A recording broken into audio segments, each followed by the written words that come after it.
O Evangelho fala sobre justiça social? Antes da gente falar sobre isso, a gente tem que entender o que é o Evangelho. Evangelho é uma palavra que significa boas notícias. Que boas novas são essas? Que Deus enviou Jesus. E através da fé em Cristo, o homem, ele obtém a salvação. Mas além dele obter a salvação, e como complemento disso, na verdade é uma coisa só, ele muda o seu caminho, muda a sua rota. Tanto que os primeiros cristãos não eram conhecidos como cristãos, eram os discípulos, seguidores do caminho. Uma nova forma de agir, uma nova forma de pensar, de se expressar e de também fazer diferença onde está. Jesus vai chamar os seus discípulos para serem sal e luz. Luz iluminar o caminho, mostrar o caminho correto, e ser sal, salgar, fazer a diferença. Em várias ocasiões, Jesus vai falar sobre o amor ao próximo. Nós temos a parábola do bom samaritano, onde Jesus vai dizer que o próximo é aquele que precisa de você, independente de qualquer coisa. Só pelo amor ao próximo, você já tem uma ideia de que o Evangelho fala sobre justiça social. O que é justiça social? Na nossa sociedade, desde que a humanidade é a humanidade, existem pessoas que têm muito, poucas pessoas que têm muito e muitas pessoas que têm pouco. Então você precisa se preocupar com essas pessoas que têm pouco. E Jesus, além de falar sobre a parábola do samaritano, ele vai ter o exemplo prático da multiplicação dos pães.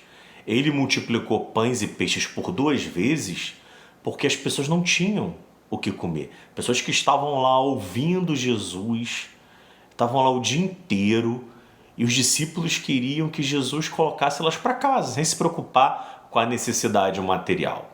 Aí nós vamos ver outros livros. Nós temos o livro de Tiago, que vai falar que se você ora pelo seu irmão e despede ele com fome, você não fez nada, né? As obras, as boas obras, complementam a fé. Se você acredita em Cristo, você vai agir como Cristo. O próprio Jesus mesmo, além da multiplicação dos pães, ele se preocupava com todas as necessidades humanas. E ele deixou isso bem claro. Isso vai se repetir várias vezes no Novo Testamento. Nós vamos ver em Atos a preocupação com os pobres, a morte de Dorcas, que morreu e deixou em falta aquela comunidade, não porque ela ia todas as vezes na igreja, né? Não faltava nenhum culto, não. Simplesmente porque ela ajudava os órfãos e as viúvas. Essa tríade, né? O estrangeiro, o órfão e a viúva. E na verdade, isso vem desde o Antigo Testamento judaico. Em Deuteronômio você vai ver a preocupação com o órfão, com o estrangeiro e com a viúva. Por quê? O estrangeiro se encontra na sua pátria e não tem base, não tem quem ajude. Imagina você estrangeiro em um país sem conhecer a língua, o idioma, a cultura, não ter nenhum vínculo, nenhuma família. Como que você vai se virar? A viúva, porque naquela época, ainda hoje, claro que a mulher trabalha hoje é um pouco diferente, mas a viúva é desamparada, ela não tinha o marido. E o órfão, sem pai nem mãe. Essas figuras aparecem hoje, mas essas figuras não são restritivas. São simbolismos, são exemplos das pessoas que precisam ajudar a quem precisa. O apóstolo Paulo, que se preocupou muito com a parte teológica, ele vai falar o seguinte, ele vai falar que nós temos que trabalhar para ter com o que repartir com o necessitado. Então você não trabalha somente para o seu conforto, para a sua vida.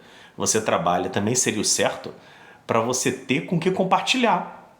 Então o Evangelho está cheio de exemplos sobre justiça social, sobre se importar com aqueles que não têm.